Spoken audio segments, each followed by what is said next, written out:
저는 오늘 당곡 역세권 도시 정비형 재개발 정비 사업의 준비 단계에서 주민 여러분의 이해를 돕기 위한 설명회의 진행 보조자로 이렇게 나서게 됐습니다. 그 네 분의 발기인이 계신데 그분들이 오늘 좀 와달라 하는 주문이 있으셔서 오늘 저도 이제 일과 끝나고 이제 쉬는 시간이기 때문에 이렇게 기꺼이 왔습니다. 뵙게 돼서 반갑습니다. 저는 정비기획원 고문 육군호라고 합니다. 인사드리겠습니다. 이 사업은 어느 분인가는 시작을 하셔야 되지 않습니까? 그래서 발기인 네 분이 동네를 위해서 이 사업을 한번 시작을 해보자 이렇게 뜻을 모셨고 그 고마운 뜻에 의해서 오늘 이 자리를 마련하게 됐습니다. 오늘 많은 설명을 드릴 것입니다. 경청하시고 의문점 있으시면 또 편안하게 또 질문하시고 그에 대해서 소상히 답변 드리는 그런 자리가 되었으면 합니다. 우선 발기인 네 분 모시겠습니다.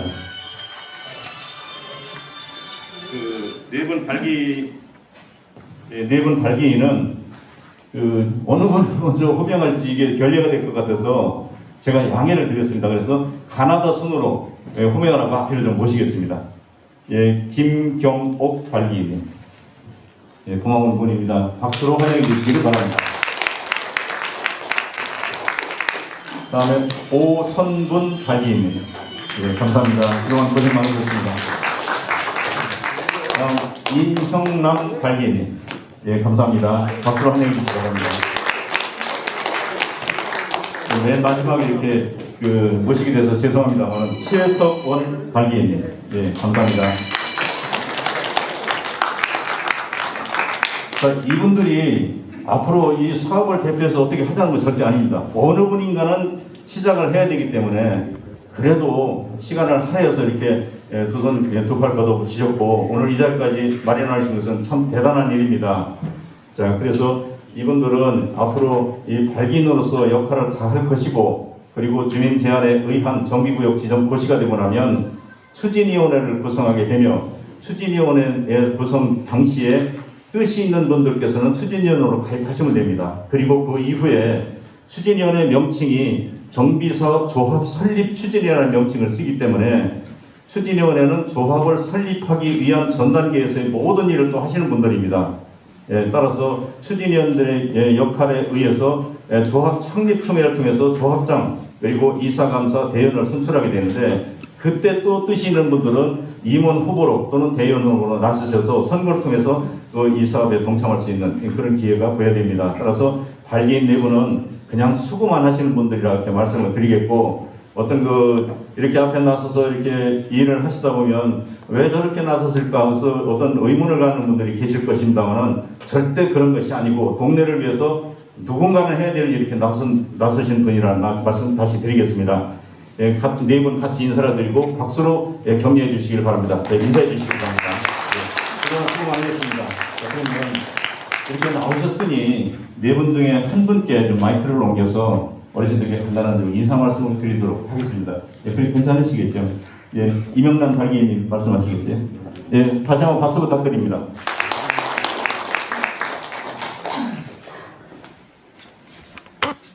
날씨도 추운데 늦은 저녁 시간에 이렇게 참석해 주셔서 감사드립니다. 저는 헌집보다 좋은 집에 살고 싶어서 발기인에 참여하게 된 임형남입니다. 우리 동네에 여러 번의 재개발의 기회가 있었지만 놓쳐서 아쉬웠습니다. 하지만 서울시 시책사업과 당곡역으로 인하여 좋은 기회가 왔습니다. 재개발 사업을 지주님과 한마음이 되어 열심히 뛰겠습니다. 끝으로 믿어주시고 격려해 주시면 더 열심히 뛰겠습니다. 감사합니다. 앞으로도 많은 수고를 하실 것입니다. 그리고 발기인님들께서 사업 준비 단계에서 여러 가지 안내 말씀을 드리고 협조를 구하시게 되면 그때 적극적인 협조로 이 사업이 아주 빠른 시일 내에 초기 단계인 조합 설립 추진위원회를 설립할 수 있도록 그런 하나의 좋은 계기가 되었으면 합니다. 그동안 고생 많으셨고 앞으로도 많은 수고를 부탁드립니다. 다시 인사하시고 들어가시기 바랍니다. 박수로 환영해 주시기 바랍니다. 고맙습니다. 자, 그러면은 설명을 위해서 주식회사 에이브라인 건축 종합건축사사무소 이원명 본부장님 모시겠습니다. 오늘 그 퇴근하고 CCR 중인데 이렇게 또 모시게 됐습니다. 환영의 박수 부탁드리겠습니다.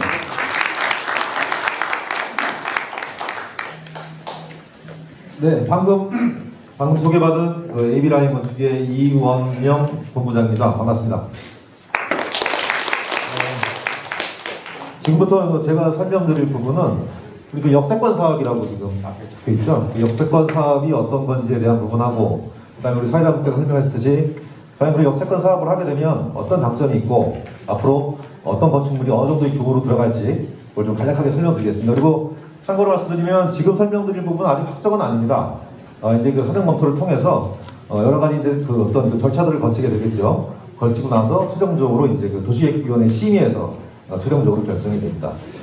자, 오늘 좀 설명드릴 부분은 저 이제 방금 소개드렸고요. 설계하고 있는 에이비라인 건축이고요. 우리 또 도시계획업체 KTS에서 우리 저기 최상모 대표님께서 좀 뒤에 와 계십니다. 그래서 끝나고 질의응답 시간에 관련된 사항들은 답변 드리도록 하겠습니다. 안 보이니까 불 좀 꺼주십시오. 예, 잘 보이실지 모르겠습니다. 자, 지금 말씀드린 대로 저희 사업은 당곡 역세권 사업입니다. 그래서 우리가 과연 역세권 사업이 어떤 사업인지를 먼저 간단하게 좀 짚어보고 그 다음에 이제 건축계획 설명드리겠습니다. 그 뒤에 잘 들리시죠? 네. 다음. 우리 그 대상지는 우리 당곡역, 신림선이 있는 당곡역 우측에 위치하고 있습니다. 역세권 사업이라고 하는 것은 뭐 역 근처에 있다고 해서 무조건 다 하는 것이 아니고요. 지금 이렇게 선이 보이실 텐데 이 당곡역 그 승강장에서 그 350m 이내에 있는 지역만 할 수 있습니다. 그러니까 역 근처에 있다고 해서 무조건 뭐 다 할 수 있는 사업은 아니고요. 자, 이 그림을 좀 뒤에서 또 설명이 나오겠지만 이걸 좀 기억해 주시기 바랍니다. 우리 대상지는 여기 위에 그 봉천 1-1구역 재건축을 하고 있고 그 아래쪽 당곡 초등학교의 사이에 위치하고 있는데 이 하얀 선이 350m 선입니다. 그래서 일부가 이렇게 좀 나와 있어요. 이 부분은 좀 잠깐만 좀 기억을 해주시면 뒤에 또 부연 설명을 드릴 텐데 전체적으로는 350m 이내에 들어 있습니다. 그래서 우리는 역세권 사업을 할 수 있는 조건이 됩니다. 다음.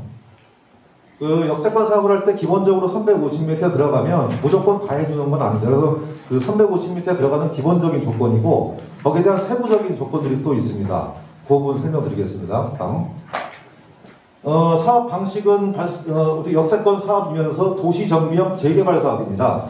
역세권 사업에 들어와서 아까 설명드렸듯이 일단 350m 안에 들어가면 그 지역은 그 용도지역, 그 용도지역을 올려줍니다. 현재 우리는 그 2종 일반 주거지역입니다. 2종 일반 주거지역은 서울시는 용적률이 200에서 250%까지 제한되어 있습니다. 하지만 350m 이내 역세권에 들어가게 되면 용적률을 준수적으로 올릴 수가 있습니다. 올리면 400에서 400, 500까지 용적률을 아까 말씀드린 것처럼 2배 가까이 올릴 수 있는 조건이 됩니다. 그래서 우리는 이 역세권 사업을 추진하고자 하는 거고요. 다음. 그 역세권 사업을 함에 있어서도 이제 그 조건들이 있어야 됩니다. 무조건 다 해주는 것이 아니고요. 350m는 기본이고. 다음.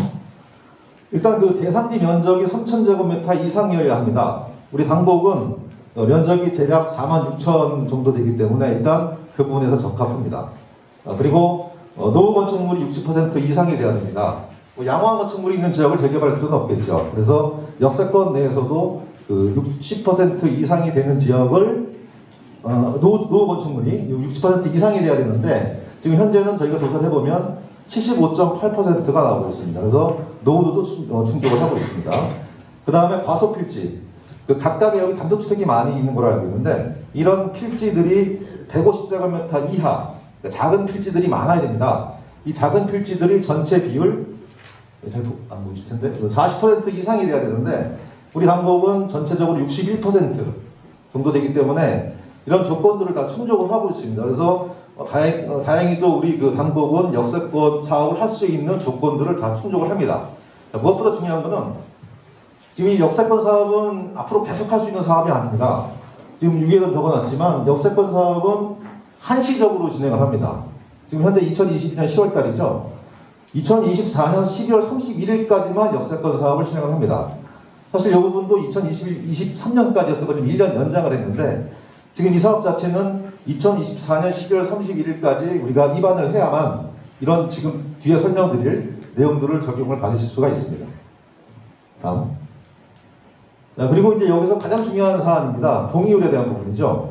뒤에 절차를 설명드릴 텐데, 지금 여기 사람 보이실 텐데, 접수할 때 우리가 그 구청에 이제 관악구에 접수를 할 텐데, 그 전에 사전 검토라는 것을 받게 됩니다.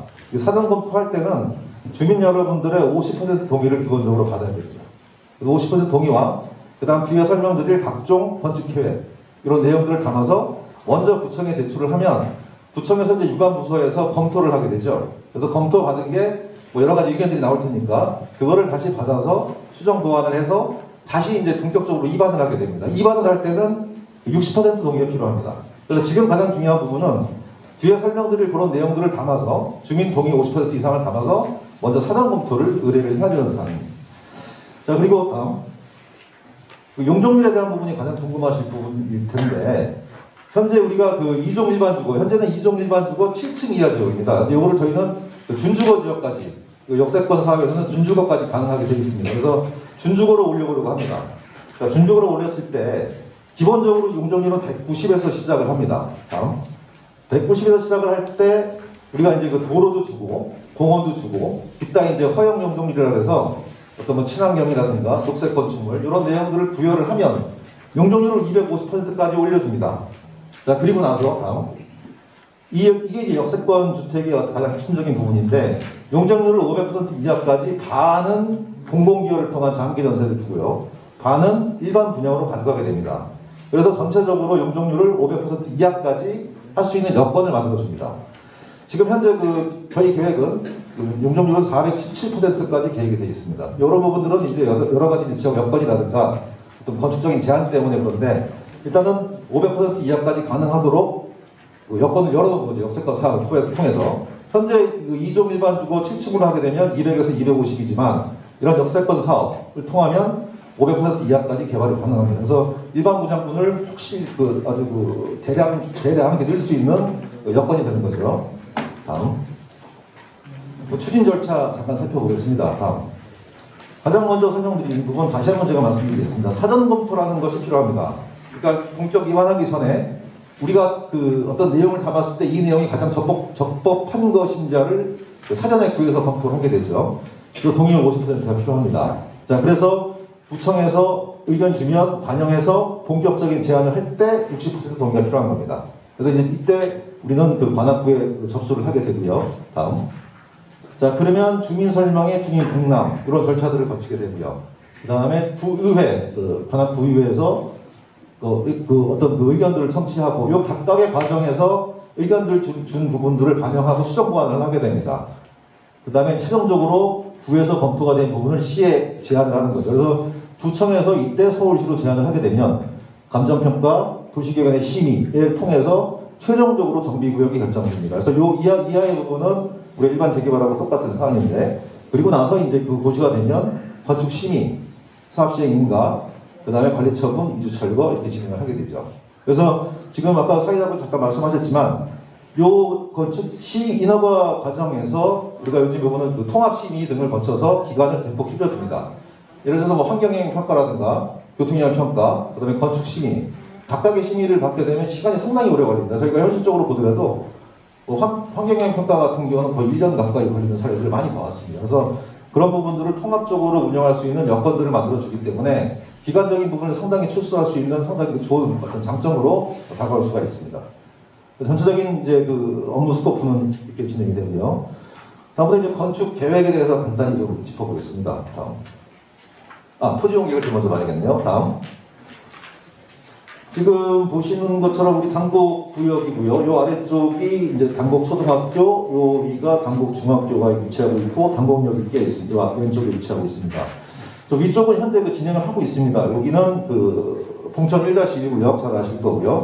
여기는 지금 807세대로 계획을 지금 하고 있습니다. 그래서 현재는 2종 일반 주거 지역 용적률은 200%고 건폐율은 40% 이하로 할 수 있는 여건인데, 이 사업을 역세권 개발을 통해서 준주거 지역으로 용도 지역을 상향을 하게 되면 용적률은 500% 이하, 건폐율은 60% 이하로 개발이 가능해집니다. 물론 이 부분도 어떤 건축법에 따라서 다소 변동사항은 생길 것이고요. 그 다음에 일부 공원이 들어갑니다. 이거는 뭐 다 재개발을 하게 되면 마찬가지인데 법적으로 세대수에 따라서 일정 면적 이상을 공원으로 부여를 해야 됩니다. 그래서 그 오른쪽 부분에 이제 공원이 들어가게 되고요. 자, 그래 아까 제가 처음에 좀 기억을 하나 하시라고 좀 말씀드린 부분이 이쪽으로 우리가 350m 선이 지나갑니다. 이렇게 기억 아까 제가 잠깐 말씀드렸죠. 또 이쪽은 350m 이하에 완전히 들어가는데 이 공원 쪽은 350m에서 살짝 벗어나 있습니다. 그래서 기본적인 요건 중에 하나가 그 1차 역세권 350m 이내에 재개발 사업을 하려면 100% 다 들어와야 됩니다. 100%. 그러니까 이 부분까지 들어와야 되는 게 맞습니다. 근데 저희가 현장 조사를 해보니까 이 부분이 여기가 막다른 도로로 돼 있어요. 현재. 그래서 이 부분은 편입을 해야만 전체적으로 가로별로 개발이 가능합니다. 그래서 이 부분도 포함시켜서 진행하는 거로 계획을 짜는 것이 타당하다고 봅니다. 그래서 이런 부분들 또한 추후에 이제 합성검토라든가 아니면 그 협의 과정에서 그런 부분들이 좀 정리가 되리라 보고 있고요. 그 다음에 또 하나가 그 용도적 상향에 대한 부분을 하나 좀 짚고 넘어갈 텐데 현재 우리는 준주거, 이종 일반 주거 지역에서 준주거 지역으로 용도적으로 2단계 상향하는 거로 계획을 추진하고자 합니다. 자, 그 이유는 이종 일반 주거 지역에서 한 단계 올리면 3종 일반 주거 지역이죠. 그다음에 3종 일반 주거 지역이 또 올리면 준주거 지역이죠. 그래서 2단계 올리는 거를 목적으로 갖고 왔는데 우리가 3종 일반 주거 지역으로 가게 되면 용적률이 다소 떨어집니다. 그래서 250에서 300 사이로 진행을 하게 되는데 지금 우리 역세권 기준에 보면 그 이종 역세권하고 350 이내, 그 다음에 아까 말씀드린 여러 가지 조건들을 충족을 하게 되면 기준상 준주거까지 할 수 있게 되어 있습니다. 그래서 요 위에 그 지금 봉천 1-1도 지금 3종으로 지금 조닝을 올렸고요. 주변에 역도 있고 일부 좀 3종 일반 주거들이 위치하고 있기 때문에 준주거 지역으로 트라이를 해보려고 합니다. 트라이를 해서 부분을 관철시킬 수 있는 부분을 최대한 찾는 것이 일단 접근하는 데 있어서의 어떤 좀 당연한 목표가 아닐까 생각을 해봅니다. 다음. 자, 그랬을 때 전체적인 구역 면적은 대략 그 46,000제곱미터 정도 되고요. 그 다음에 이제 그 도로나 공원을 이렇게 떼주지 않습니까? 떼주면 실제적으로 우리가 땅으로 쓰는, 아파트를 지수는 땅으로 쓰고 있는 면적은 약 37,700제곱미터 정도 됩니다. 그리고 도로에 대한 부분은 어떻게 되냐면 요 단공로가 15m 도로고요. 현재 그 주변 도로가 대략 6m에서 8m 정도 도로로 상당히 협소합니다. 자, 그래서 이런 부분들은 뒤에 나오겠지만 세대수가 많이 늘어나고 거기에 따라 교통량이 늘어나기 때문에 현재 도로는 6m, 8m 도로를 10m로 확폭하는 계획으로 진행을 하고자 합니다. 자, 이 부분 또한 교통량 평가라든가 검토를 통해서 조정이 가능한 부분이기 때문에 저희가 일단은 접근을 할 때, 입안을 할 때는 10m로 확폭하는 계획으로 진행을 하고자 합니다. 그리고 말씀드린 것처럼 우측에 여기 이제 단곡 중학교가 있죠. 중학교와 인접하는 부분에 공원을 설치하게 되는데 이 부분은 아파트 세대수의 한 세대당 3제곱미터씩의 공원을 일본적으로 줘야 됩니다. 그러다 보니까 부득불 공원 세대수가 늘어나게 되면 공원도 거기에 대해 늘어나는 부분이지만 우리는 그만큼의 용적률을 미리 가져갔기 때문에 그 부분은 충분히 그 사업적으로 상세가 되려고 보고 있습니다. 그래서 전체적인 토지용 계획은 용도지역을 2종에서 준주거 지역으로 올리고 우측에 공원을 설치하며 도로는 현재 6에서 8m 도로를 10m 이상으로 확폭하는 계획안으로 진행을 하고자 합니다. 자, 다음. 네, 대요 잠깐 보시겠습니다. 전체적인 용적률은 417.49%로 계획했습니다. 500% 다 찾으면 좋은데요. 우리가 그 건축법에서 정하는 어떤 기준들이 있습니다. 그 대지에서 떨어져야 되는 거리, 뭐 인동거리 많이 들어보셨을 거예요. 그래서 일조권 침해를 주지 말아야 되는 그런 부분들. 이런 모든 부분들을 감안했을 때 저희가 나올 수 있는 부분은 417.5% 정도로 저희가 이제 건축 계획을 확정해줬습니다. 자, 이 부분 또한 제가 확정이라는 표현을 썼지만 저희가 제안을 하는 부분이고요. 협의 과정에서 또 올라갈 수도 있고 좀 내려갈 수도 있습니다. 하지만 적정 규모에 대한 부분을 이렇게 제안을 해보고요. 그 다음에 여기 보시면 뒤에 잘 보이실지 모르겠지만 책자를 좀 참고해 주시면 더 좋을 것 같고요. 그 임대가 있고 장기전세가 있고 분양이 있습니다. 자, 임대는 이게 재개발 사업이다 보니까 재개발 사업을 하기 위해서 기본적으로 법적으로 세대수의 15%는 임대주택을 줘야 됩니다. 그래서 임대주택에 대한 부분이 155세대. 그 다음에 장기전세 주택은 아까 그림 기억나시겠지만 250에서 500까지 가기 위해서 반은 장기전세, 반은 우리가 갖고 있는 분양 돌린다고 했죠. 그래서 거기에 대한 장기전세가 296세대. 그 다음에 최종적으로 분양에 대한 부분이 제가 정보예요. 1034세대가 계획이 됩니다. 그래서 지금 제가 아까 여쭤보니까 우리 그 예상되는 조합원 수 분이 대략 한 450분 정도? 470분, 500분? 뭐 그 정도로 제가 얼추 들었는데 정확한 숫자는 모르겠지만 그렇게 들었다 보니까 일반 분양분이 대략 1,300개 가까이 되고 그러면 조합원분이 대략 한 500분이라고 가정하더라도 어떤 사업성에 대한 부분은 뭐 그냥 단순 계산해도 2배 이상 나올 수 있는 뭐 어느 구역에 비해서도 사업성은 우수한 어떤 구역이 아닌가 그렇게 좀 판단해 봅니다. 다음 배치 계획입니다. 요게 왼쪽 화면이 좀 어둡긴 한데 저 왼쪽 요 부분이 당곡로 그리고 요 아래가 당곡초등학교 우측에 당곡중학교 그 다음에 이쪽이 이제 풍천 1-1 계획이 되고요. 지금 요 아래쪽 당곡로 쪽에서 출입이 이루어지게 됩니다. 그리고 요 가장 낮은 부분하고 그 다음에 요 출입구가 가장 낮은 지대적으로 그 다음에 제일 위쪽이 이제 언덕이 많이 서 있어요. 많이 서 있고 저희가 이제 아직 측량이나 이런 걸 해보진 않았지만 대략 15에서 20m 가량 높습니다. 이 아래쪽보다. 이쪽이 높기 때문에 어떤 경사를 이용한 계획이 상당히 많이 필요합니다. 그래서 요 출입구에서 바로 들어오면 지하로 내려가는 것이 아니고 요 각각의 단을 이용해서 바로 진입을 하면 지하 주차장이 연결될 수 있도록 그렇게 좀 계획을 했고요. 그러다 보니까 대략 이 아래쪽과 중간 쪽, 위쪽 세 개의 단으로 이렇게 구성이 됩니다. 그래서 이게 이제 평지일 때보다 세 개로 구성을 하게 되면 거기에 맞게 또 지하 주차장 계획이 따라가게 되면 어떤 공사비도 좀 줄일 수 있고 그 다음에 어떤 지형을 이용한 어떤 좀 다양한 공간들이 나올 수 있게 계획을 유도할 수 있을 것 같습니다. 그리고 그림 보시면 아시겠지만 전체 위쪽이 그림 위쪽이 북쪽입니다. 그래서 전 세대는 남향으로 계획이 가능할 것 같습니다. 그리고 층수를 좀 살펴볼 텐데요.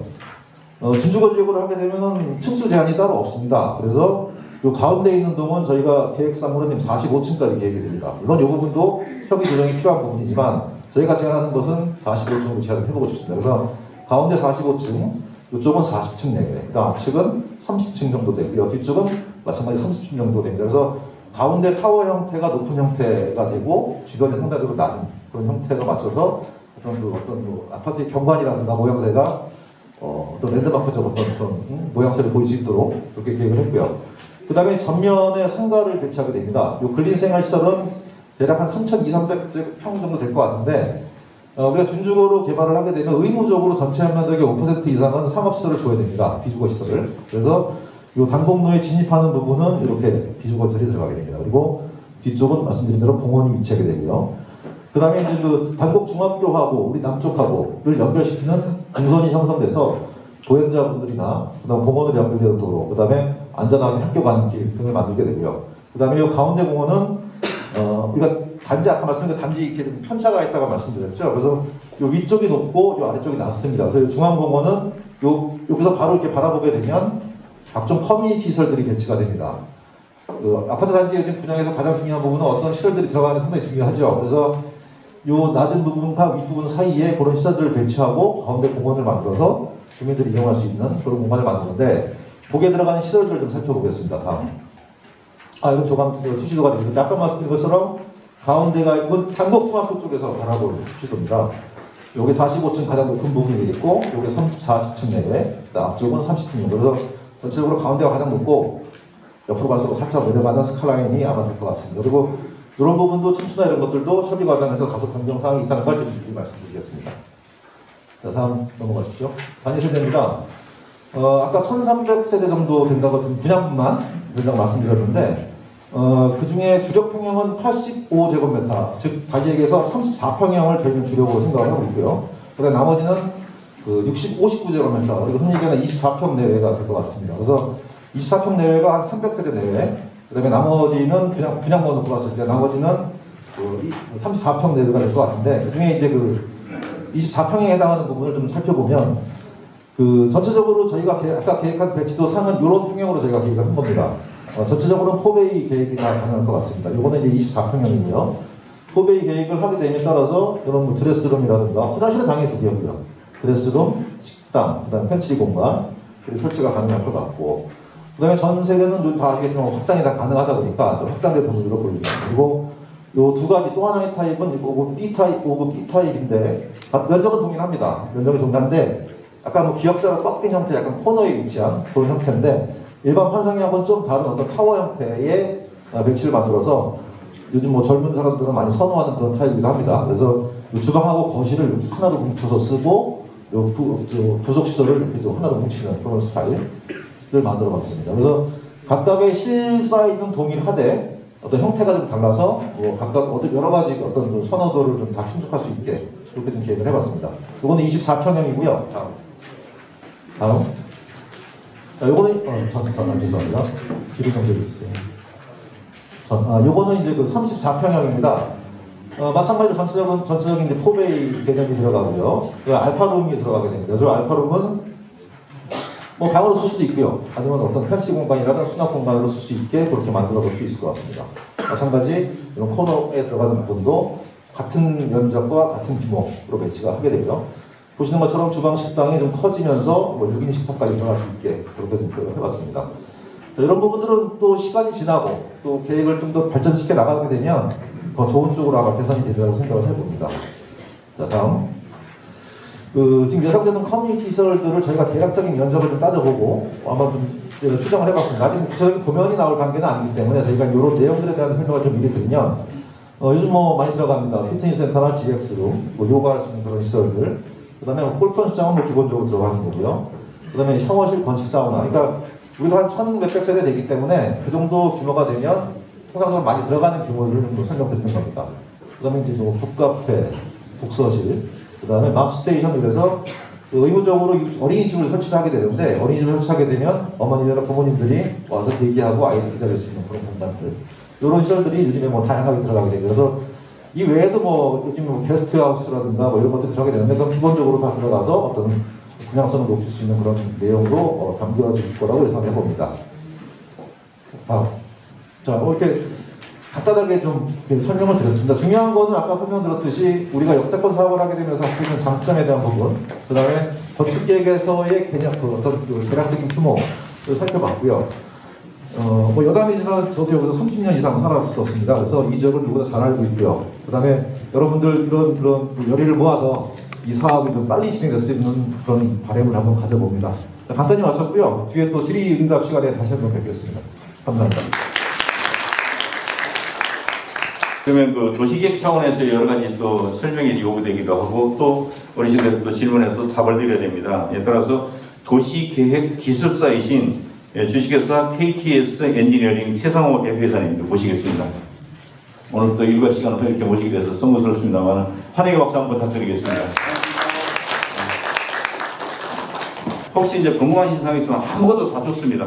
나와서 편하게 말씀하시면 그 궁금사항이 곧 여기 계신 어르신들의 공통된 궁금사항으로 보고 그리고 소상하게 답변을 드리겠습니다. 저는 71-82로 장평타운에 거주하는 사람. 지금 당국 역세권 지금 설명하시고 역세권 시프트 사업입니까? 네. 그러면 저희가 일반인들이 지금 뉴스에서 신속 통합에 대해서 많이 들었어요. 그러면 신속 통합 사업하고 역세권 시프트 사업은 뭐가 다른가요?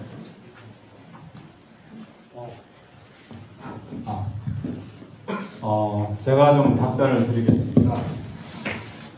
신속 통합이라고 이제 서울시에서 공모를 해서 지금 아마 공모 내년도 거를 또 공모를 하고 있고 뭐 작년에 공모한 거를 지금 서울시에서 진행을 하고 있습니다. 그래서 그건 뭐냐면 우리가 이제 도시 정비형 재개발 사업이라고 그랬잖아요. 근데 이제 신속 통합은 주택 정비형 재개발 사업이라고 그래가지고 그러니까 그 차이가 뭐냐면 우리가 이제 주택 재개발이라는 부분이 있고 도시 환경 정비 사업이라서 도심 지역에서 이제 고밀도로 개발하는 사업이 이렇게 나눠져 있어요.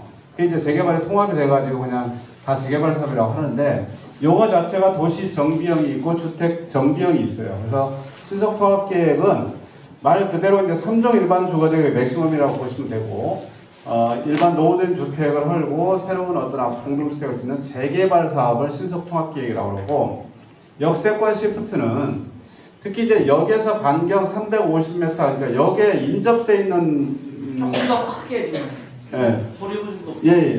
저 마스크를 껴서 그런 것 같아요. 그래서 역에 인접돼 있는 지역을 중심으로 해서 좀 고밀 개발이 필요한 지역들, 그러니까 반경 350m 권역이라고 아까 이제 설명을 말씀드렸잖아요.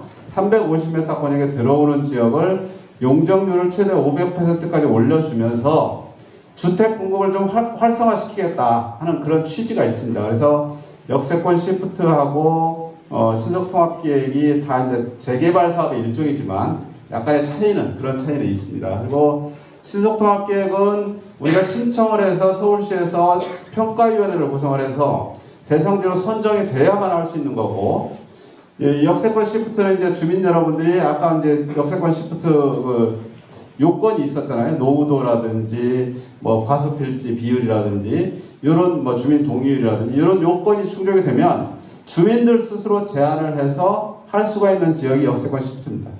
차이는 미세한 차이가 예, 있습니다. 그리고 역세권 시프트에 네. 그 재개발 조합 방식이 있고 지역주택 조합 방식이 있다고 그러는데. 네, 있습니다. 그래요? 네, 두 네. 가지 있어요? 네네네. 그러면 예. 재개발 조합, 지금 우리 사업 설명회를 추진하고 있는 게 재개발 조합이잖아요. 맞습니다. 예. 그러면 우리 지역에 지금 지역주택도 추진하고 있어요. 아, 그래요? 그러면은 예. 이 두 가지 중에 네. 재개발 조합이 장점이 뭐고 네. 조합원들에게 돌아가는 혜택하고 유리한 점이 뭔지 좀 소상히 좀 얘기 좀 해주세요. 네. 이제 장기 전세 주택이라고 그러고 이제 역세권 이제 시프트라는 용어를 써요. 이제 원래 법률적인 용어는 서울시에서 장기 전세 주택 이제 공급인데, 이 역세권 시프트 사업을 추진하는 거는 사업 방식이 두 가지가 있습니다. 아까 말씀드린 대로 지역 조합 방식이 있고, 그다음에 이제 도시 정비형 재개발 사업 방식이 있어요. 그래서 적용 법률 자체가 틀립니다. 그래서 지역 조합 방식은 주택법을 적용을 받아가지고 일반 민영 사업이라고 보시면 돼요. 민간 사업. 그다음에 이제 도시 정비형 재개발 사업은 사업 방식 자체가 도시 및 주거환경 정비법에 의해서 일반 이제 정비 사업으로 가는 거기 때문에 토지 등 소유자, 그러니까 여러분들이 뭐 이제 토지 등 소유자들이 주인이 돼서 주체가 돼서 이제 사업을 추진한다고 보시면 되고, 지역조합 방식은 주택법에 의해서 지역조합원의 자격 요건이 이제 또 규제가 되어 있습니다. 그래서 무주택자이거나 그다음에 그 세대 구성원 중에 85제곱미터 이하의 주택을 1주택 소유자만 조합원, 그러니까 지역주택 조합원 자격이 되는 거예요. 그래서 여러분들 중에서도 아마 지역주택 조합원 자격 요건이 안 되시는 분들도 많이 있을 거예요. 그래서 이제 그럴 경우에는 뭐 전체적으로 이제 민영사업이다 보니까 여러분들이 그 자기가 가지고 있는 걸 다 팔고 그 다음에 이제 조합원 자격으로 또 이제 들어가서 뭐 이제 뭐 하여튼 여러분 이제 언론에 나오시는 뭐 신문지상에 나오는 거 보면 지역주택 조합과 관련돼서 뭐 사고 났다든지 뭐 돈이 어떻게 됐다든지 뭐 아마 네이버에 한번 검색을 해보시면 지역주택 조합 시행 방식에 대해 검색을 해보시면 거기에 따른 어떤 부작용들이 많이들 나올 거예요. 그래서 물론 이제 서울시에서는 이 역세권 시프트에서 사업 방식을 두 가지를 열어놨지만 실질적으로 지금 역세권 시프트에서 지역조합 방식으로 추진되고 있는 지역들이 제대로 가고 있는 지역들이 거의 없어요. 그다음에 그래서 이제 대부분의 이제 토지 등 소유자들이 이제 도시 정비형 재개발 사업으로 가는 경우들이 많이 있고, 왜 지역조합 방식이 가기가 어렵냐면 지역주택조합으로 가려고 하면 일단 지역주택조합 조합을 설립하려고 하면 토지 권원의 80%를 조합이 확보를 해야 돼요. 그리고 사업계획, 그러니까 주택법인 사업 승인을 받으려고 하면 전체 구역 면적의 95% 토지를 확보를 해야 돼요. 그러다 보니까 굉장히 어떤 그 토지 확보 부분에 있어서 굉장히 어려움이 많이 있습니다. 그래서 시간도 많이 걸리고 실질적으로 토지가 확보가 안 됐는데 토지가 확보가 됐다고 뭐 일부 이제 뭐 사기 아닌 사기처럼 비슷하게 해서 조합원 모집도 하고 그래서 막 사고가 터지고 이런 경우들이 많이 있어요. 거기에 비해서 우리 도시 정비형 재개발 사업은 뭐 도시 및 주거환경 정비법에 의한 조합 방식으로 가는 거기 때문에 굉장히 지금 서울시에서도 뭐 그동안에 뭐 재개발 사업과 관련된 이런 정비 사업의 추진 어떤 사례들도 많이 있고 굉장히 아까 말씀하신 대로 운영 자체가 이제 투명하게 많이 진행이 되고 있기 때문에, 그리고 이제 조합의 또 이제 구성 요건 자체도 이 조합 방식은 75% 동의만 구하면 나머지는 이제 매도 청구에 의해서 이제 또 사업을 끌고 갈 수 있는 그런 요건도 있기 때문에 추진 여건의 용이성 부분에 있어서 굉장히 도시 정비형 재개발 사업이 훨씬 여러분들이 한테는 용이한 측면도 있고, 또 여러분들이 이제 주인이 되는 사업이기 때문에 이 사업을 통해서 나오는 수익은 고스란히 여러분들한테 다시 재분배될 수 있는 어떤 그런 구조를 가지고 있는 게 이 도시 정비형 재개발 사업이라고 보시면 될 것 같아요. 예, 잘 들었습니다. 맞습니다. 저 세 가지만 질문한다. 빨리. 지금 저기요. 제가 주소를 몰라요. 네. 보람의 어린이집에서 내려오는 길. 네. 저 보람의 어린이집에서 내려오는 길을 어떻게 앞으로 정리하실 것인지. 도면 한번 보실래요? 두 번째. 네. 이게 저 지역주택 쪽하고 도시정비 네. 재개발 사업 하고 있는데 분양금을 시공사에서 낼 건가 내는 건가 아니면 신탁을 할 것인가 그거 분명히 해주시고 그 다음에 세 번째 공원을 저쪽 구석에다 넣는데 이왕 한다면은 공원을 한 가운데로 지정해서 모든 사람이 조합원이 가운데서 편리하게 사용할 수 있도록 해야 되지 않겠느냐. 세 가지를 말씀드립니다. 간단하게 말씀해 주세요. 일단 그 어린이공원 그거 아세요? 그 위치에서. 그래요? 아까 어린이집에서 내려오는 그 길이 제가 정확히 지금 기억이 안 나가지고. 그 길을 막으면은 네. 아파트가 두 개로 동강이 난단 말이요.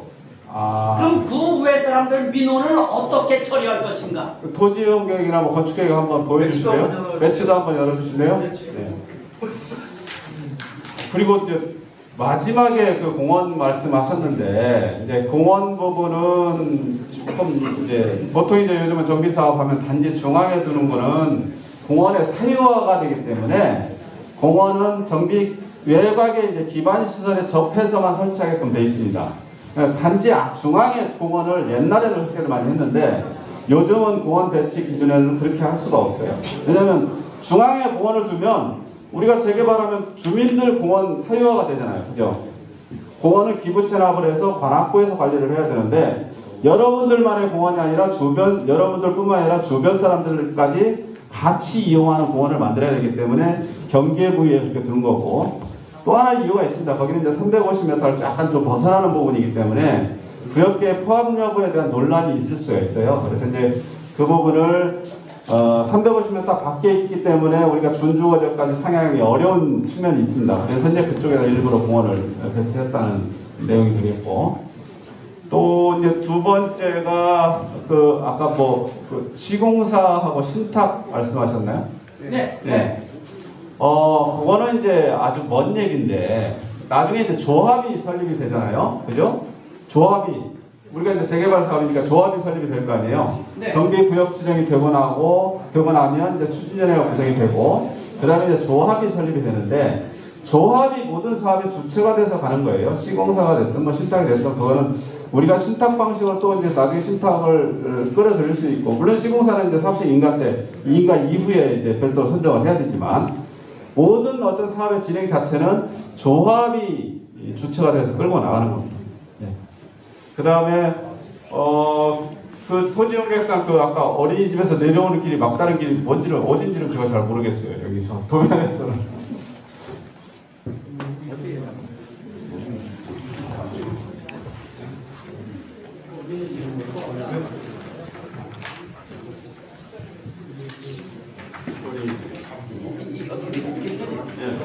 여기서 내려오는 사람들의 길을 어떻게 민원을 기존길 다 이용하는 거죠. 이렇게 돌아서 다니라고 그 사람들이 돌아서 다니면 민원을 안 내겠어요? 잘 봐요.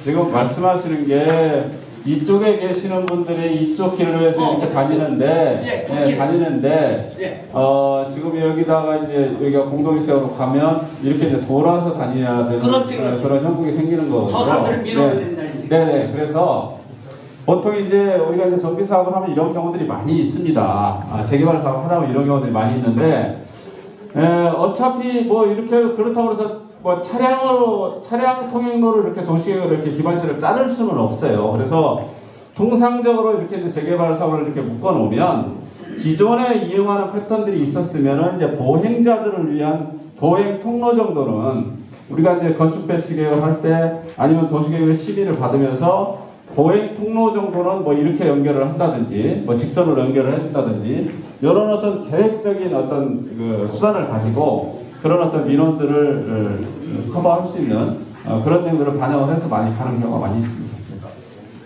한국 4길 12일 사는 박성이라는 사람입니다. 다른 게 아니고 옛날에는 그 재개발 사업에 갖고 조합원들한테 떨어진 그 이익금이 많았거든요. 그런데 그래가지고 이제 조합원도 서로 같이 논하도 가지고 이익을 볼 수 있었는데 지금은 정부에서 2억 3억씩 개발 환경 부담금을 그 수익금을 내놓으라고 하는데 그건 어떻게 된 것이며 그렇게 내놓고는 그 개인적으로 그 이익을 추구할 수 없거든요. 네. 그렇기 때문에 그에 대해서 세세히 설명을 좀 해주시고 네. 개발 부담금은 없습니다.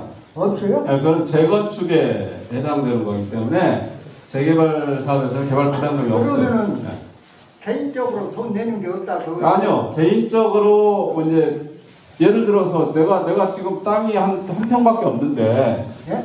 내가 한 평이 있는데 한 평에 살고 있는데 32평 아파트를 가려고 그러면 부담금을 내야 되겠어요? 안 내야 되겠어요? 아니 그거는 당연히 그러니까 그래서 부담금이라는 거는 현재 여러분들이 가지고 계시는 이 재산에 대해서 평가를 하고 나중에 아파트가 지어진 다음에 들어갈 아파트에 대한 그 분양가격, 조합원 분양가격을 산정을 해서 그 차이가 내가 낼 수도 있고 돌려받을 수도 있고 이런 구조예요. 그래서 개개인들이 전부 다 그런 내용들은 다 틀립니다. 분담금이라는 건.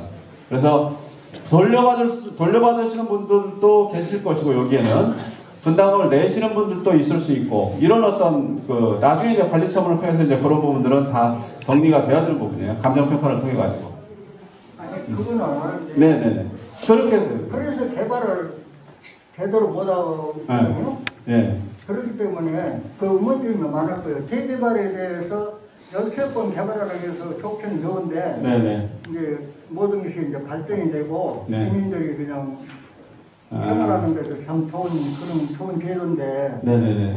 그래서 이제 아까 누구든지 그 개발해갖고 그 좋아지면 환경이 좋아지면 얼마나 좋아요. 그런데 그럼요. 개발 부담금만 안 내면 정부에다 안 내고 정부에서 가져가지 않으면은 할만했거든요. 그러니까 이제 개발 부담금을 정부에다 내는 거는 여러분들은 없어요. 여러분들 그건 이제 주택 재건축 사업 같은 경우는 뭐 부담금을 내는 게 있는데 여러분들은 재개발 사업이기 때문에 정부에 내는 부담금은 없어요. 단지 내가 몇 평 아파트에 가느냐에 따라서 분담금이라고 그러잖아요. 분담금이 있을 수도 있고 돌려받을 수도 있고 이런 차이만 있는 거예요. 그리고 이 사업성이라는 거는 아까 이제 설명 드렸다시피 어차피 이제 일반 분양 세대수가 많아서 거기서 수익금이 나왔을 때 여러분들한테 떨어지는 이득이 이제 많이 돌아가는 개념이거든요. 그래서 일반 분양 세대수를 많이 늘리려고 하면 재개발 사업 용적률을 많이 올려야 돼요. 조합 분양 용적률이 많이 올라가야만 일반 분양 세대수를 많이 확보를 할 수가 있는 거거든요. 그래서 그런 측면에서 봤을 때는 역세권 시프트 사업이라는 게 서울시에서 굉장히 용적률을 재개발 사업 지금 용적률을 굉장히 높게 주는 그런 사업이라고 보시면 돼요. 일반 아까 신속통합기획 아까 말씀하셨잖아요. 그게 이제 일반 주택 정비형 재개발 사업인데 거기서는 최대로 용적률을 찾아갈 수 있는 한계가 3종 일반적으로 갔을 때 300%가 최고치입니다. 근데 여기는 이제 도시정비형으로 봤을 때 준주거지로 가면 최대 500%까지 가능한 지역이에요. 근데 아까 이제 설명드렸다시피 우리 지역이 건축 계획상 500%를 다 달성할 수 있느냐 없느냐는 별개의 문제가 설계를 하다 보면 그래서 최대 500%까지 갈 수 있는 부분이기 때문에 용적률 자체, 그러니까 일반 분양에 해당되는 스트레스를 많이 확보할 수 있는 그런 이점들은 분명히 있다라는 말씀을 드릴게요. 지금 말씀하신 분이 한 80대 되시는 것 같고 저는 60대 중반입니다. 그러면은 저희가 재개발을 하고 나면은 저희가 들어가서 사는 게 좀 희망이거든요. 그러니까 저희들이 좀 부탁을 드리고 싶은 거는 신속하게 빠른 재개발을 원하는 거고 여기에 계신 집행부라든가 여러 관계자분들이 빨리 진행될 수 있도록 매직같이 솔선수범해서 추진했으면 하는 바람을 좀 부탁을 드릴게요. 예, 이상. 예, 고마운 말씀입니다. 그냥 궁금한 게 제 핵심이 내가 땅을 몇 평을 내면은 34평을 들어가냐 이건데 예를 들어서 지금 조합원 분양가하고 일반 분양가하고 차이가 한 30% 정도 납니까? 조합원 분양가가 100원이면은 일반 분양가가 100원이면은 조합원 분양가가 한 70원 정도 됩니까? 우선 말씀을 해주세요. 아니 제가 궁금한 거는 감정평가가 시세 한 60% 주는 걸로 알고 있거든요. 내 땅이 평당 2천만 원, 1,200만 원 정도 보상을 해준단 말이에요. 그럼 그걸 받아가지고 34평대를 받으려면은 뭐 조합원 분양가가 예를 들어서 한 8억 된다고 쳐요. 그러면 내가 1,200짜리면 한 60평 이상을 70평 정도를 내가 내야 그 34평을 들어갈 수 있는 거 아닙니까? 나는 그 대체적인 그런 비율이 어떻게 되는지 뭐 비례를 이런 거 따지기 전에 지금 현재 수준에서 감정평가액이 시세의 한 60% 정도 되는 걸로 알고 있어요. 큰 땅을 가진 사람은 이제 불리한 거고, 그런 상황에서 지금 현재 뭐 국제적으로 신규 아파트들 뭐 대기업 브랜드들도 다 미분양이 되는데 고분양가 때문에 이율이 높고 그러다 보니까 고분양가 때문에 기존에 막 미분양 사태가 막 지금 도래하고 있는데, 그게 제일 궁금한 거죠. 우리 뭐 다들 다 가진 그 주택 갖고 얼마나 이익을 볼 수 있냐, 이게 제일 중요한 부분인데, 그런 부분에 대해서 좀 한번 궁금한 점을 한번 말씀을 해주셔야 판단을 할 수 있는 근거가 되지 않을까요? 예, 대표님 말씀하시고 제가 또 보충을요. 예. 아유, 너무 성격이 급하신 것 같아요. 사실 이제 지금 단계에서는 이제 우리가 이제 사업 추진 방식과 관련돼서 이제 여러분들한테 설명을 드리고, 어느 정도 이제 사업 계획이 확정이 됐을 때, 선생님이 말씀하신 대로 이제 뭐 분담금이나 이런 것들을 이제 계략적으로 이제 산출을 해볼 수가 있어요. 감정평가도 뭐 탁상감정을 의뢰해가지고 개별 분담금을 계략적으로만 산출을 할 수 있는데, 지금 단계에서는 사업계획이 전혀 확정이 안 됐어요. 일단 사업계획이 확정이 되려면 정비 구역 지정이 돼야 이제 사업계획이 확정이 되거든요. 그래서 이제 그 단계인데 너무 이제 초기 단계에서 많은 것들을 그게 사실은 여러분들이 제일 궁금해하시는 게 그거라는 건 저도 알고는 있는데, 그런 것들을 속 시원하게 여러분들한테 지금 설명드릴 수 있는 시기는 아니라는 얘기예요. 그래서 이제 여러분들이 이제 오늘 사업 설명회를 들으시고 거기에 맞춰서 이제 동의서가 진구가 되면 이제 사전검토 50% 동의해서 사전검토가 들어가거든요. 그럼 사전검토를 서울시에 접수를 하면 역세권 시프트 사업이 이 지역에 준주거 지역까지 상향을 하면서 기반시설 기후천화 비용을 얼마를 하면서 시프트 사업을 해도 좋다라는 게 이제 떨어지고 나면은 이제 본격적으로 정비구역지정 절차를 밟는 거거든요. 그래서 이제 마지막 서울시 도시개발의 심의까지 거쳐서 정비구역지정이 되면 여기는 용적률이 몇 %고 평형별 뭐 24평짜리, 32평짜리 몇 세대가 건립되는지 그때 이제 사업계획이 확정이 됩니다. 그러면 그 내용을 가지고 그 시점에서 뭐 이제 뭐 감정평가도 하고 뭐 이제 이런 절차를 거쳐서 여러분들 계략적인 분담금을 이제 산출할 수가 있는 거죠. 근데 지금은 조금 이른 시점에서 좀 말씀을 하신 것 같아서 지금은 좀 그런 단계가 아닌 것 같아요. 예, 제가 서두에 말씀드린 대로 어르신들이 이 자리에 오셔서 이제 준비 단계라고 말씀드렸는데도 불구하고 도대체 내가 몇 평 아파트 분양받을 수 있고 돈을 얼마 내는 거야, 이걸 궁금해하실 거라고 말씀을 드렸지 않습니까? 자, 처음에 말씀드린 그 이유가 지금 궁금증은 다 가지고 계시는 것을 제가 짐작하기 때문에 그렇게 말씀드린 것이고, 조금만 제가 좀 말씀드리고 그 다음에 질문 받으면 안 될까요? 자, 그리고 이제 내 땅은 몇 평 가지고 계신 거는 이미 토지대장을 가지고 확인을 하실 수 있는 것이고, 예, 그렇지만은 이 사업이 땅 대비해서 몇 평을 분양받는 방법이 동원될 수가 없습니다. 그 이유는 예, 공시가나 이런 또 재산세 내는 내역을 보셔도 아시겠습니다만은 도로변에 있는 땅하고 골목 끝에 있는 땅하고 땅값이 같을 수가 없습니다. 같은 땅 면적 대비하여 예, 낼 돈을 정한다면 그러면 도로변에 세금 많이 내는 분들이 불만을 가지실 거 아니겠습니까? 그래서 평가 방식을 도입하게 되는 겁니다. 언제 평가합니까? 사업 시행 계획 인가를 받은 날을 기준으로 하여 구청장님께서 선정 계약한 감정평가 및 감정평가사에 관한 법률에 의한 평가업자 둘이 평가를 하고 그리고 산술평기치를 가지고 재산가치를 정하게 됩니다. 그 재산가치는 향후 사업 이익을 나누는 기준이 될 뿐인데 그 사업 이익은 어떻게 산출이 됩니까? 이 사업에서 얻어지는 사업 이익은 일반 분양 수익금 그리고 조합원님 여러분께서 내시는 분양대금 그리고 임대주택을 매각해서 판 돈 그리고 상가를 판 돈 이것이 전체 사업 이익입니다. 예, 그런데 그 중에서 시공사한테 공사비도 줘야 되고 그리고 여러 가지 사업 경비도 써야 되지 않습니까? 설계비도 들어가야 되고 감리비도 들어야 되고 또 구청장님이 감정평가를 시키면 감정평가 비용도 내야 될 거 아니겠습니까? 그리고 조합을 운영하게 되면 조합 운영비도 들어갑니다. 그래서 그런 모든 사업 경비를 그 총 수입에서 빼면은 나머지가 사업 이익이 남습니다. 사업 이익이 남는데 그 사업 이익을 향후 조합원 여러분께서 재산평가 비례로 찾아가시는 겁니다.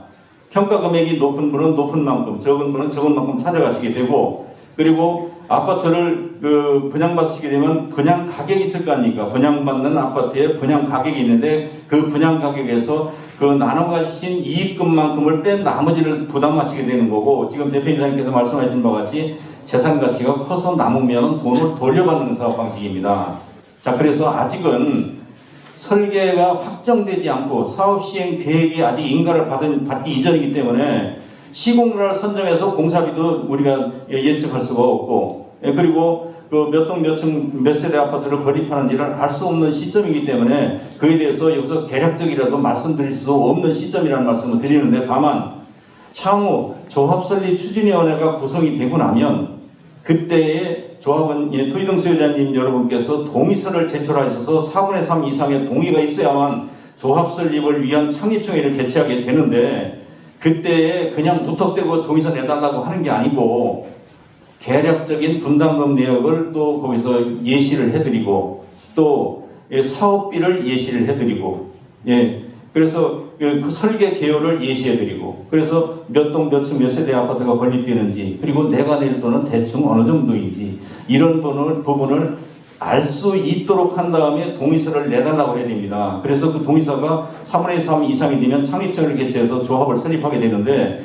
설립된 조합이 여러 각종 영향평가와 건축심의 등을 거쳐서 사업계획을 수립하게 되면 사업계획에 바로 아까 말씀드린 대로 몇 동 몇 층 몇 세대 아파트를 건립하고 공원은 어느 쪽에 도로는 어느 정도 넓이로 이런 그런 하나의 계획이 확인할 수가 있고 총회에서 조합원 여러분께서 결정을 하시게 되는 겁니다. 그리고 사업시행 인가를 받고 나면 그때 구청장님이 직접 선정계약한 감정평가업자가 일일이 평가를 다 하게 되는데 지금 시세 60%라고 이렇게 말씀하셨는데 그것은 아닙니다. 어차피 그 효용가치를 토대로 해서 평가를 하게 되는데 지금 시세 60%라고 말씀하신 것은 앞으로 두고 보세요. 이 사업이 점점 추진위원회 구성되고 조합이 설립되고 그렇게 하다 보면은 부동산 사무소에 나가보시면은 집값이 자꾸 올라가는 걸 느끼실 수 있을 겁니다. 자, 그러면 외부에서 입주를 목적으로 어느 분들이 자꾸 사서 들어오는데 투기권도 좋고 투자자도 좋습니다. 사서 들어오시게 되면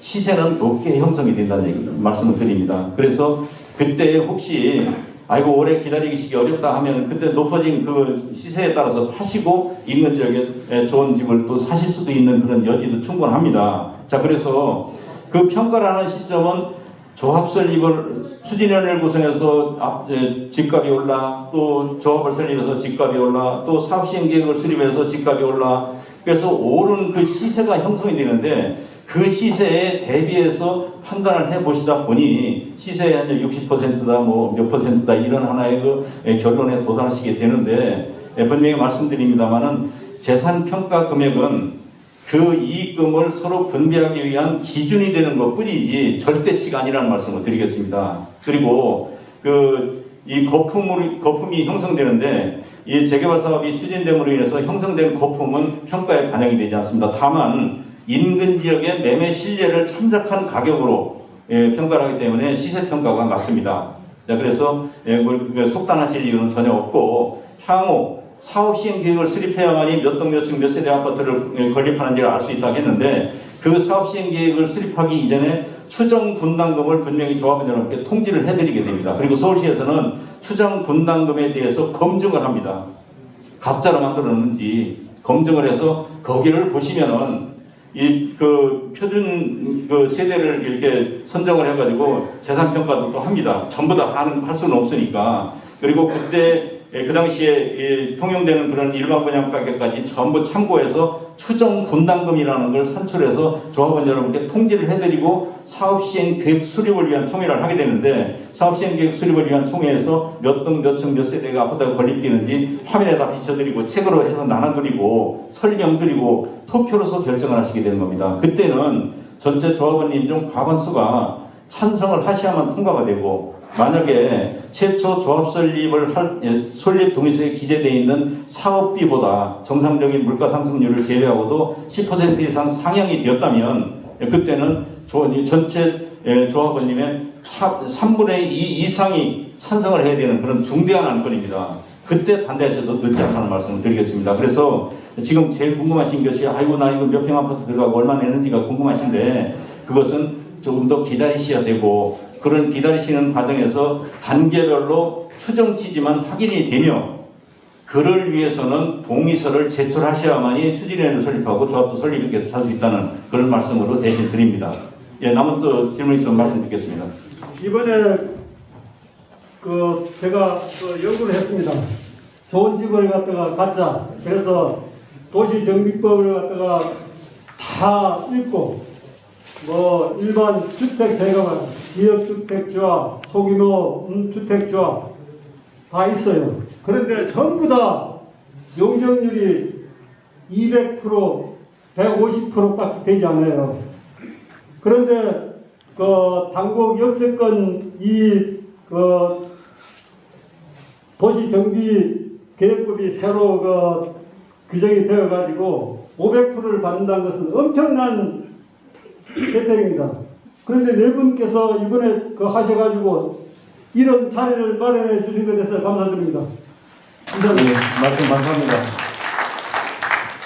여러분 내가 끝까지 가서 입주해만이 꼭 좋다는 것도 있지만은 이 사업이 추진되면서 그동안 쭉 보면은 추진위원회 구성되면은 집값 올라 또 조합 설립하면 또 올라 그리고 사업 시행계획 수립하는 과정에서 또 올라 그리고 가르쳐본 계획 수립을 해서 이제 확정이 되면 다시 올라 이렇게 오르는 추세였던 것은 사실입니다. 다만 부동산 경계가 지금 여러 가지 그 누구도 예측할 수는 없지만은 내려가면 또 올라가는 것이 늘 그동안에 반복됐기 때문에 지금 시기적으로 그렇게 나쁘다고 보지 않습니다. 이 나쁜 시기에 준비를 차분히 하시고 그리고 좋을 때 일반 분양 가격 높게 책정해서 완판하면 그만입니다. 그렇지 않습니까? 맞습니다. 예. 자 그러면 예. 다 부탁드립니다. 여기 질의응답을 통해서 예. 또 내용을 하시고 싶은 사람 충분히 이해를 했습니다. 예. 여기 마이크가 어디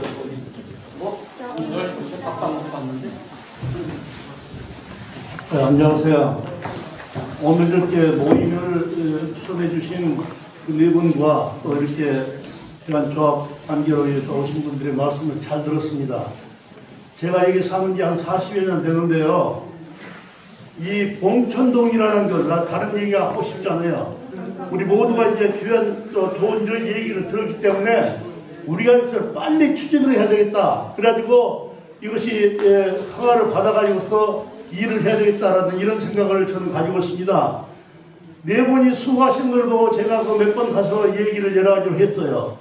그분들이 수고를 많이 하셨는데 우리 동민들이 알아야 될 것은 물론 다 아시겠지만은 역세권이 이렇게 좋은 데가 없습니다.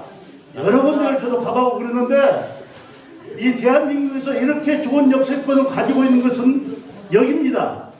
그래서 여기 보면 말이지 모든 사람들이 볼 때 병원 있지, 백화점 있지, 전철이 말이 4개나 이렇게 3개나 돼 있지요. 이게 얼마나 귀한 일입니까? 그래서 옛날에는 포항청도 간다 하면 부끄러워가지고 그거 소리 내가지고서 이쪽 지역이 아주 그 저기를 받았는데 이제는 빨리 이것을 만들어가지고 이곳에 아주 좋은 이런 아파트를 지어서 이제는 여기서 살고 싶다는 사람들이 많이 나올 수 있도록 했으면 좋겠다.